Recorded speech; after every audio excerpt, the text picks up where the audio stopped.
Hello everyone, how are you all? I hope you're all fine. So children, మనం previous క్లాస్లో past perfect continuous tense గురించి discuss చేసుకున్నాం. ఈ sub టెన్స్ని complete చేసుకున్నాం. Positive sentence నేర్చుకున్నాం, negative sentence నేర్చుకున్నాం, ఇంకా క్వశ్చన్ ఫామ్ అంటే ఇంటరాగేటివ్ సెంటెన్స్ కూడా కంప్లీట్ చేసుకున్నాం. సో ఇవి 3 కూడా అయిపోయాయి కాబట్టి మనకి దీంతో ఈ పాస్ట్ పర్ఫెక్ట్ కంటిన్యూస్ టెన్స్తో మనకి ఈ పాస్ట్ టెన్స్ అనే టెన్స్ మనకు కంప్లీట్గా అయిపోయింది. మనకి 4 సబ్ టెన్సెస్ ఉంటాయి. అందులో మనం ఇంతకుముందు మిగతా 3 సబ్ టెన్సెస్ చెప్పుకున్నాం. ఇది 4th వన్ కాబట్టి ఇది కూడా కంప్లీట్ చేసుకున్నాం. సో మనకి దీంతో ఈ పాస్ట్ టెన్స్లో ఉన్న సబ్ టెన్సెస్ మొత్తం మనం కంప్లీట్ చేసుకున్నాం క్లియర్గా. సో ఇన్ టుడేస్ క్లాస్ మనం నెక్స్ట్ మనకి పాస్ట్ టెన్స్ తర్వాత అవుతున్న టెన్స్ ఏంటి? ఫ్యూచర్ టెన్స్ కదా. మనకి ఫ్యూచర్ టెన్స్లో కూడా 4 సబ్ టెన్సెస్ ఉన్నాయి, రైట్? ఫ్యూచర్ టెన్స్ ఏమి ఉన్నాయి? 4 సబ్ టెన్సెస్ ఉన్నాయి. సో దీంట్లో మనకి జనరల్గా ఫస్ట్ సబ్ టెన్స్ ఏంటి? Simple future tense. దీంట్లో ఉన్న మనకి first sub tense simple future tense.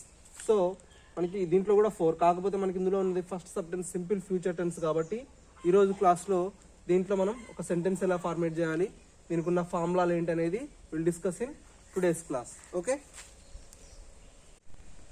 So మన టాపిక్ ఏంటంటే ఈరోజు ఫ్యూచర్ టెన్స్.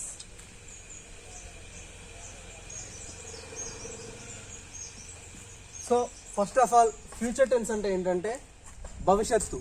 అంటే ఇప్పుడు జరిగేది ప్రజెంట్, ఒక 1 మినిట్ ముందుకు జరిగింది పాస్ట్, 1 మినిట్ తర్వాత అంటే 1 మినిట్ తర్వాత కావచ్చు, అసలు ఇంకెప్పుడైనా నెక్స్ట్ ఇయర్, లేకపోతే next month, next week, next day, ఇట్లా ఇప్పుడు కాకుండా తర్వాత జరిగేది ఏదైనా కానీ we will discuss in future tense. Future tense అంటేనే భవిష్యత్తు అని.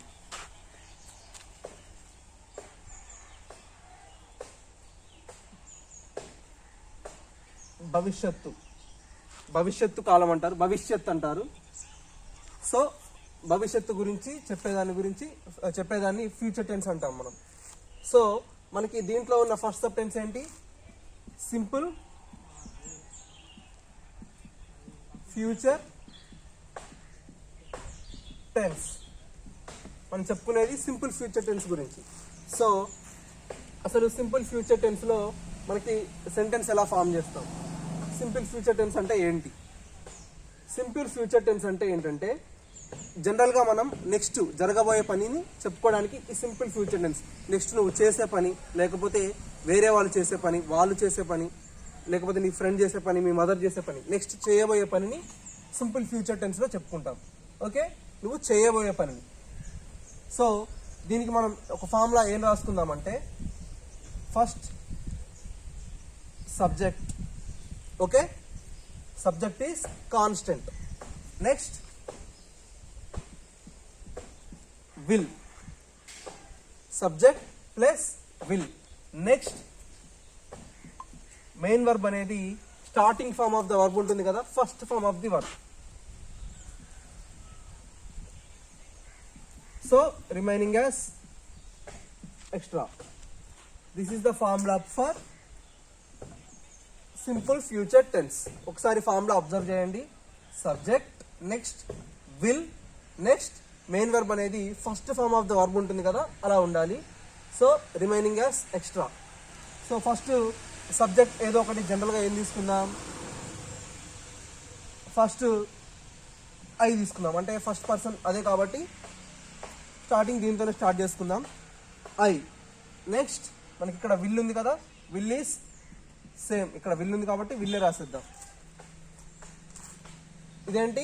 Main verb. మెయిన్ వర్బ్ ఎలా ఉండాలి? ఫస్ట్ ఫామ్లో ఉండాలి. ఫస్ట్ ఫామ్ అంటే మనం ఆల్రెడీ చెప్పుకున్నాం కదా, కమ్. కమ్ అంటే ఏంటి? రావటం. నెక్స్ట్ దీనికి నెక్స్ట్ ఫామ్ ఏంటి? Coming, came. These are the 3 forms of the verb.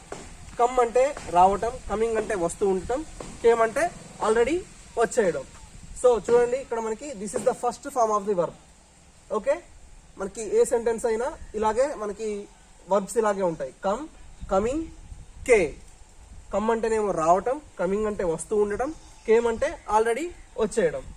So ఇలా మనం ఈ సెంటెన్స్లో ఎక్కడైనా మెయిన్ వర్బ్ ఫస్ట్ ఫామ్లో అంటే starting form of the verb తీసుకోవాలి మనం. ఐ విల్ కమ్మే రాస్తున్నాం అనమాట. ఇక్కడ మనం will write come. I will. Next extra నేను ఐ విల్ కమ్. ఎక్కడికి వస్తాను నేను? ఐ విల్ కమ్, మీ ఇంటికి నేను వస్తాను. నేను మీ ఇంటికి వస్తానంటే మనం ఎలా రాసుకోవాలి? ఐ విల్ కమ్ టు, ఎక్కడికి? To your home. మీ ఇంటికి నేను వస్తాను. To your home. చూడండి, I is a subject, will as is ఇక్కడ అదే రాసుకున్నాం. నెక్స్ట్ మెయిన్ వర్బ్ ప్లేస్లో కమ్ రాసుకున్నాం. నెక్స్ట్ మనకి ఎక్స్ట్రా రిమైనింగ్ మనం చేయబోయే పనిని రిమైనింగ్ మ్యాటర్గా రాసుకున్నాం. I will come to your home. This is the sentence. Okay, next ఇంకొక సబ్జెక్ట్ తీసుకుందాం. చూడండి, next he. We'll take he as a subject. He will. అతను ఏం చేస్తాడు? అతను టెంపుల్కి వెళ్తాడు. Okay, that is a sentence. అతను టెంపుల్కి వెళ్తాడు, ఇంకా వెళ్ళలేదు, వెళ్ళట్లేదు, వెళ్తాడు. వెళ్ళలేదంటే ఏంటి? ఆల్రెడీ పాస్ట్లో జరిగిపోయింది. వెళ్ళలేదు కాబట్టి అది పాస్ట్. వెళ్తున్నాడంటే అది ప్రజెంట్. వెళ్తాడు అంటే future. He will go to temple. He is a subject. Will అనేది యాస్టీస్ గా అదే రాసుకున్నాం. నెక్స్ట్ మెయిన్ వర్బ్ అనేది first form of the verb. Next remaining అతను ఎక్కడికి వెళ్తున్నాడు? To temple. He will go to temple. So these are the sentences how we form simple future tense. Okay,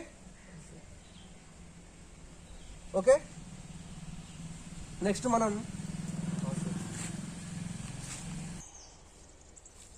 ఇంకొన్ని examples చూద్దాం మనం.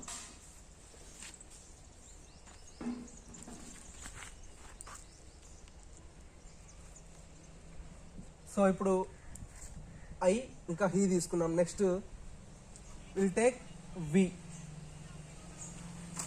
we. Okay, we as a subject. we మేము మార్కెట్కి వెళ్తాము. So that is a sentence. అంటే ఏంటి? మేము మార్కెట్కి వెళ్తాము. వెళ్ళట్లేదు, వెళ్తాము అంటే that is future. That comes to, that belongs to future. we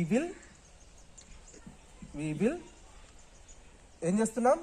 వెళ్తాము అంటే we will go to the market. We will go. Okay, subject we will go to the market. అంటే మేము మార్కెట్కి వెళ్తాము. నెక్స్ట్ ఇంకా you. We take you as a subject here. you అనే వర్డ్ని మనం సబ్జెక్ట్గా తీసుకున్నాం. నెక్స్ట్ ఏ సెంటెన్స్కి అయినా మనకి విల్ అనేది కామన్గా వస్తుంది. విల్ అనేది ఏంటి? ఇక్కడ హెల్పింగ్ వర్బ్. విల్ ఏంటి? ఇక్కడ ఈ సబ్జెక్ట్లో, ఈ సబ్జెక్ట్ తర్వాత ఈ సెంటెన్స్లో మనకి ఫార్ములాలో విల్ అనేది helping verb. You will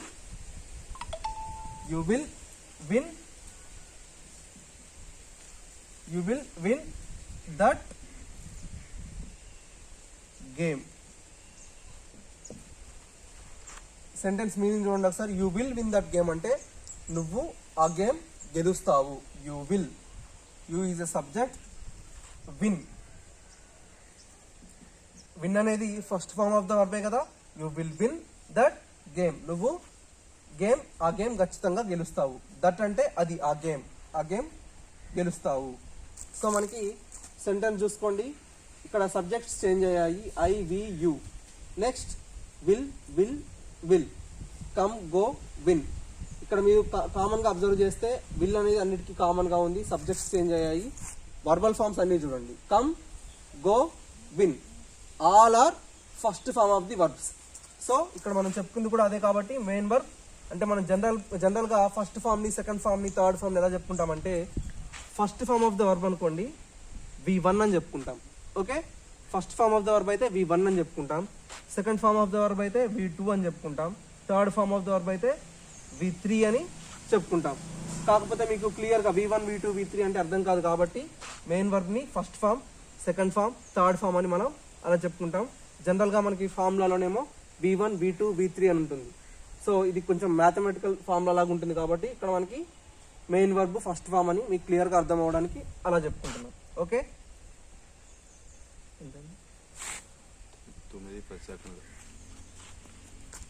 so ఇంకా ఇంకొన్ని ఎగ్జాంపుల్స్ చూద్దామా?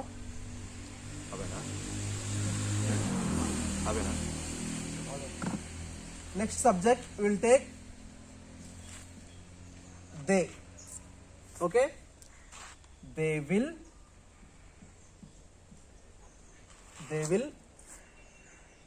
ఏం రాసుకుందాం ఇక్కడ మనం verb they will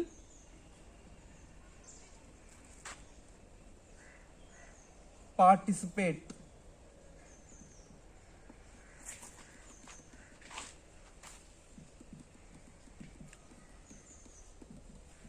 They will participate in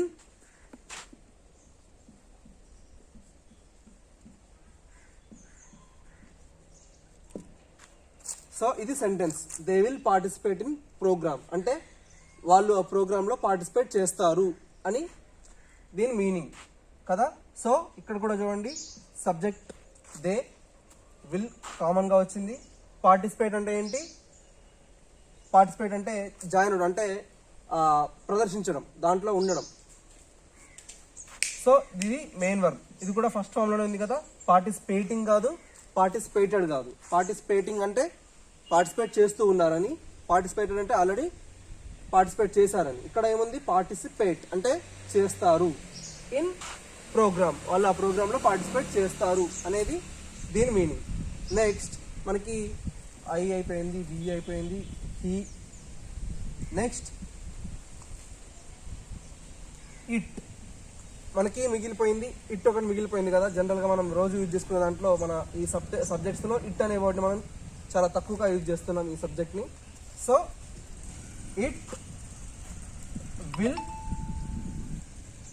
ఈరోజు ఖచ్చితంగా వర్షం పడుతుంది. It will rain,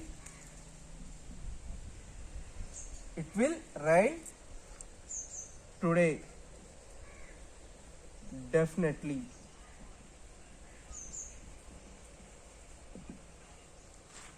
it will rain today definitely, ఈరోజు ఖచ్చితంగా వర్షం పడుతుంది. సో ఇక్కడ ఇట్ అనేది సబ్జెక్ట్, విల్ అనేది జనరల్గా మనకున్న ఫామ్లో ఉన్న హెల్పింగ్ వర్బ్ని కాన్స్టెంట్గా కంటిన్యూస్గా రాసుకుంటూ వస్తున్నాం. ఇక్కడ మెయిన్ వర్బ్ ఒకటి మాత్రమే మనకి first form of the verb కాబట్టి different of the verb forms రాసుకుంటున్నాం. సో చూడండి ఒకసారి sentences. I will come to your home, నేను మీ ఇంటికి వస్తాను. They will participate in the programme, వారు ప్రోగ్రాంలో పార్టిసిపేట్ చేస్తారు. It will rain today definitely, ఈరోజు ఖచ్చితంగా వర్షం పడుతుంది. అన్ని ఫ్యూచర్ గురించి డిస్కస్ చేసుకునే సెంటెన్సెస్ ఇక్కడ.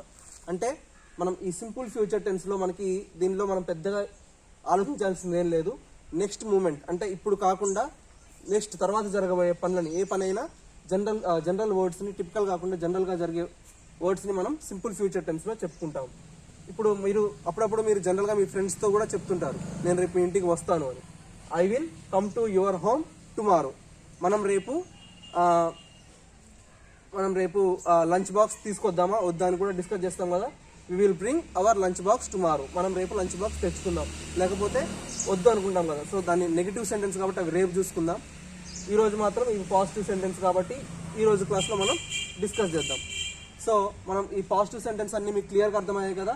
సింపుల్ ఫ్యూచర్ టెన్స్ అంటే అర్థమైంది కదా. జస్ట్ నెక్స్ట్ జరగబోయే పని చెప్పుకునే వాటిని ఈ సింపుల్ ఫ్యూచర్ టెన్స్లో డిస్కస్ చేస్తాం. సో మీరు కూడా డిఫరెంట్ సబ్జెక్ట్స్ ఫామ్ చేసుకొని డిఫరెంట్ మీనింగ్స్ ఉన్న సెంటెన్స్ తీసుకొని వీటిని మీకు తెలుసు కదా, ఫామ్లో అర్థమైంది కదా. సబ్జెక్ట్స్ ప్లస్ ఇంకా ఏదైనా ఒక సెంటెన్స్, ఈ వర్బల్ ఫామ్ మాత్రం ఖచ్చితంగా ఫస్ట్ ఫామ్లోనే ఉండాలి. సో అలా మీరు ఒక 5 సెంటెన్సెస్ ఫామ్ చేసి మీరు రాయండి. So that is your homework today. అర్థమైంది కదా. సో మనం ఈ రోజుతో సింపుల్ ఫ్యూచర్ టెన్స్లో ఉన్న పాజిటివ్ సెంటెన్స్ ఎలా ఫామ్ చేయాలనేది, ఎక్కడ యూజ్ అవుతాయి అనేది కూడా నేర్చుకున్నాం. సో మీరు మనం నెక్స్ట్ క్లాస్లో ఈ సింపుల్ ఫ్యూచర్ టెన్స్లో నెగటివ్ సెంటెన్స్ ఎలా ఫామ్ చేయాలనేది చూద్దాం. So that's it your class today. మీరు ఖచ్చితంగా హోంవర్క్ అందరూ చేయాలి. So we will meet in the next class tomorrow. Okay, bye.